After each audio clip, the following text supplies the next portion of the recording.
વડોદરામાં પ્રથમવાર રાષ્ટ્રીય સ્તરની ડોઝો ફાઇટલિંગ MMA ટુર્નામેન્ટનો પ્રારંભ. દેશભરના કુશળ લડવૈયાઓએ વડોદરા રિંગમાં બતાવ્યું કૌશલ્ય.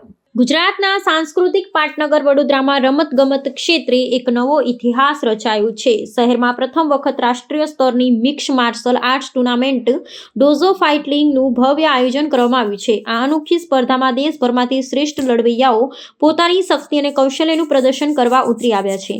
વડોદરાના ખેલ પ્રેમીઓ માટે આ એક રોમાંચક અનુભવ બની રહ્યો છે, કારણ કે અત્યાર સુધી માત્ર ટેલિવિઝન પર જોવા મળતી આ આંતરરાષ્ટ્રીય સ્તરની રમત હવે તેમની નજર સમક્ષ જીવંત સ્વરૂપે રજૂ થઈ રહી છે.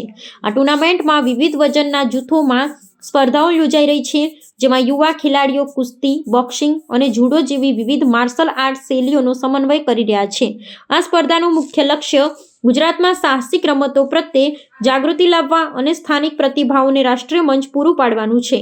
આયોજકોના જણાવ્યા અનુસાર ડોઝો ફાઇટલિંગ દ્વારા એવા ખેલાડીઓને પ્રોત્સાહન આપવામાં આવી રહ્યું છે જેઓ ભવિષ્યમાં આંતરરાષ્ટ્રીય ફાઇટ ચેમ્પિયનશિપમાં ભારતનું પ્રતિનિધિત્વ કરવાની ક્ષમતા ધરાવે છે. વડોદરાના નાગરિકો અને રમતગમત ક્ષેત્રના અગ્રણીઓએ આ સાહસિક પહેલને આવકારી છે. સ્પર્ધા દરમિયાન રિંગમાં જોવા મળતી રસાકસી અને ખેલાડીઓનો આત્મવિશ્વાસ પ્રેક્ષકોમાં ઉત્સાહ ભરી રહ્યો છે. આગામી દિવસોમાં આ ટુર્નામેન્ટના વિજેતાઓને આકર્ષક પુરસ્કારો અને રાષ્ટ્રીય સ્તરના તાલીમ કાર્યક્રમોમાં ભાગ લેવાની તક મળશે.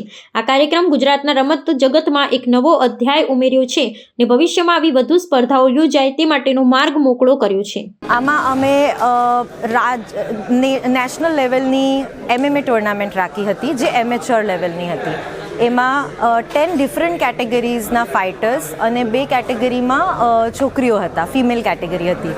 અને બ્યુટિફુલ પરફોર્મન્સ, બધા એલિટ ફાઇટર્સ, આખા ઇન્ડિયાથી ઘણા સારા ફાઇટર્સ જે સિનિયર્સ છે એમને પ્રદર્શન ખૂબ સારા ટેકનિકનું કર્યું. यहाँ पे मैं फाइट खेलने आया था और मैं अपने एक्सपीरियंस के लिए खेलने आया था.